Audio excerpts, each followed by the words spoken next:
But you mentioned Oregon. They've already beat UCLA. They've got Utah on the schedule, and they will have to have beaten probably USC or have a third top 15 win. If you have those 3 wins, then we can talk about comparing the resume to Tennessee's beating LSU by 20 and beating Alabama. Now you got a comparable resume, strength of schedule conversation to have that I think is absolutely legit. So today, if we had to pick, I think Tennessee's the biggest threat to get in at 1 loss. But I think Oregon can change that conversation real quick. Let's keep this thing moving real quick, fellas. We can dig into this. We can dig into this damn college ball playoff rankings all day long. I love it, man. I love the talking points that come out of it. Let's jump to the one of, if not the, I think it's probably one of. I don't want to say it's the biggest, but it's definitely a monster game this year. College football playoff contenders that are in action. We got a few of them. We talked briefly about TCU. I love the fact that the Big 12 is getting a little bit of love this early in the college football playoff rankings. TCU sitting at number 4. They go to Austin to play the University of Texas, who's sitting at 6-3. We've already talked about TCU, their ability to run the table. They got Texas, Baylor, and Iowa State left on their schedule. I think they could very, very possibly run the table. That's not a monster gauntlet. I know we talked earlier about TCU's strength of schedule. According to some folks, it's the most difficult remaining schedule. I'll ask people to go look at Ohio State's remaining schedule before we crown TCU as having the most difficult remaining schedule. But nonetheless, Texas, Baylor, Iowa State, that is not a huge mountain to climb for TCU if they're a legit college football playoff possibility. Hack, sitting at number 4, do you think TCU is a legit squad in terms of being able to run the table and make this a reality for them and get out of the Big 12 or get to the Big 12 championship game undefeated? Well, yeah. I mean, I think it's hard because the way TCU's been doing it to me is as a student of the game and someone who loves it, it doesn't assure me in any way, shape, or form. I think they've right. Played from behind in 5 or 6 of their wins. Kind of came out of nowhere. They're living and dying by the 3 ball. Got to put up a lot of points, and I think it's you're leaving yourself to be very vulnerable, right? Everybody has weaknesses, but when you're doing that and you're doing it consistently,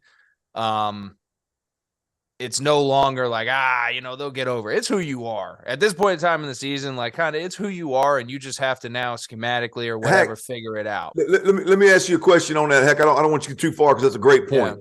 Because I think a big talking point with TCU in terms of the rankings right now is quote unquote game control and early game control. Right now, it's gone from overall game control to now everybody wants to talk about early game control. Okay, so you just mentioned that they've had to come from behind. And I'm just asking a question. I'm not pushing back. I'm just asking a question. Is there a way that you, being a student of the game, and you look at that, can you look at that and go, well, shit, Dykes and his staff are going in there and making big-time adjustments, and they're adjusting as good as anybody in the country and coming out and winning ball games? Yeah, I think you could make that argument as well, right? But when I sit there, and I haven't watched a ton of TCU, I'm going to be completely honest with you. I've watched enough, though. They've had some fluky special team help. It's just one of those things where if I watch that team, I don't go, damn, they could beat anybody. Like can sit there and say, damn, you could line them up against anybody and they can go, right? Top to bottom, do it up.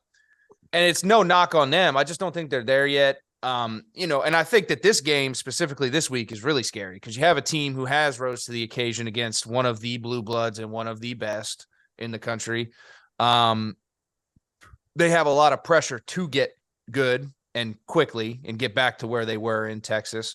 I really like their quarterback. I think he is dangerous. And it's consequently like kind of a battle each of their Achilles heels, right? This Texas team has gotten up in some games this year and they've let teams sneak back into it.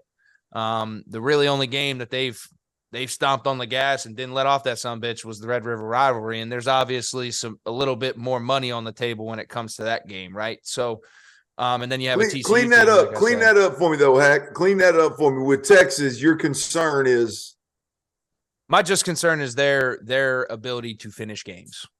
And finish games emphatically the way they started them, play 4 full quarters, right? And it's the same thing. It's TCU playing 4 full quarters, but it's more so like starting the game, coming out hot and being competitive. And once you get a lead, hanging on to that lead and then doing what you got to do to win it. So they're both on opposite ends of the spectrum from that standpoint, but it's the same issue. So I think it's a unique matchup from that standpoint. And I think they can run the table. I'm not going to sit here and say they can. Anything freaking happens, 50-50 damn chance, unless you're talking odds. But, I think that this one's going to be a good test for them. If they can get over this one, I think it's going to be smooth sailing. But if